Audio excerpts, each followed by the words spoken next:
So guys, you know the situation with the receiver room going into this season. We've got DK Metcalf, and when he's on, he's one of the best in this league. No argument there. But last year showed us something we can't just brush off. There were stretches where he basically disappeared, and outside of him, there wasn't a single guy out there defenses really had to respect. And now an analyst just went through every receiver group in the league and graded ours, and the number he landed on for us says a lot about what's actually going on in that room, not just with Metcalf, but with everybody around him too. So stick around, because I'm going to break down exactly what came out and what it means for this offense going into the year. What's up, Steelers fans? Welcome to the channel. If you're new here, don't forget to hit that subscribe button. So here's what actually happened.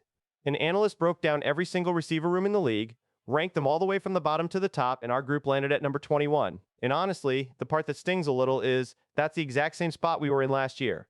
So whatever we did this offseason, in this guy's eyes, it didn't move the needle at all.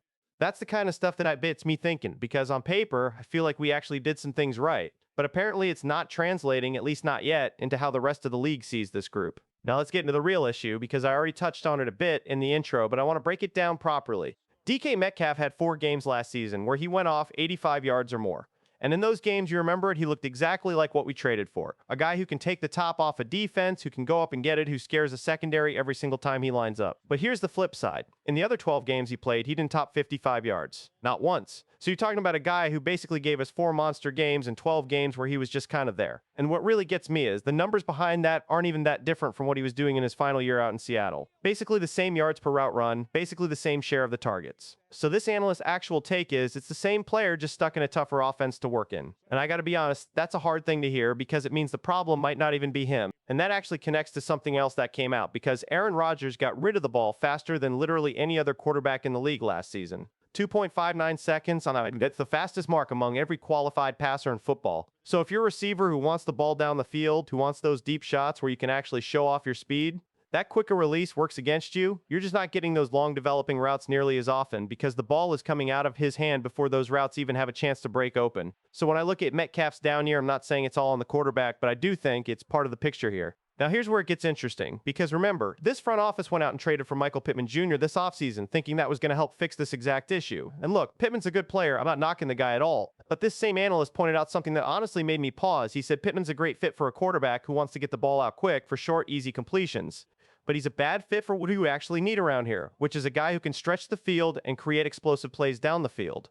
So think about that for a second. We brought in a receiver specifically to help fix our deep ball problem, and the read on him is that he's actually built more for short, quick stuff. That is not exactly the kind of news you want to hear about a guy we just gave up real assets for. Now, the other move we made was drafting Jeremy Bernard in the 2nd round, and I'll give credit where it's due. From everything I saw out of OTAs and minicamp, this kid looked good, like genuinely flashed some real ability out there. The theory on him from outside the building is that he should be a clear upgrade over Calvin Austin 3. So that's a positive if a play you're out about it, but here's the thing, he's still a rookie, he hasn't played a single regular season snap in this league yet, and Pittman himself said something at minicamp that actually stuck with me. He talked about how this whole receiver group has been moving around to different spots, getting reps everywhere, because you never know what's going to happen over the course of a season, which tells me the staff themselves probably aren't fully settled on roles yet either. That's not necessarily a bad thing. Versatility is good to have, but it also tells you this room is still figuring itself out heading into the year. And it's not just the receivers, because this same evaluation actually looked at the entire group of weapons, running backs and tight ends included.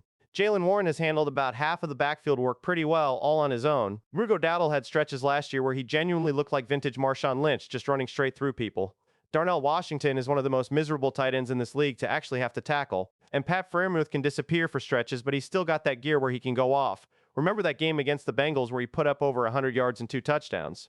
So this analyst's actual point was there's no bad players in this group at all. Nobody he's calling a liability.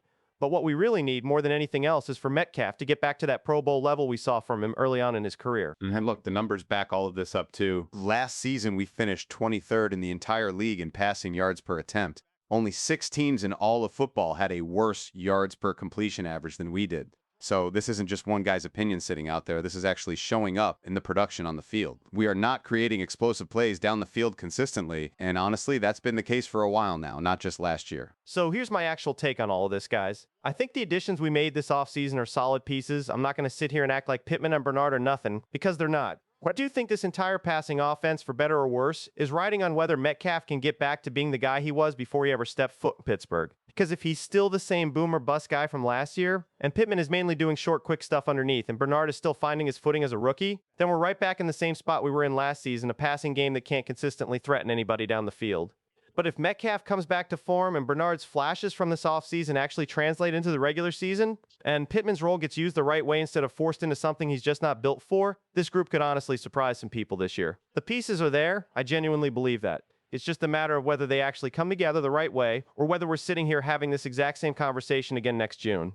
So that's where I'm at with this receiver room heading into the season, guys. I think there's real talent in that room, but there's also real questions, and I think this whole offense kind of hinges on how those questions get answered once the games actually start counting. Let me know down in the comments where you land on this. Are you optimistic about this group going into the year, or are you still a little nervous about it like I am? Either way, make sure you're subscribed so you don't miss anything else I put out on this team, and I'll catch you in the next one.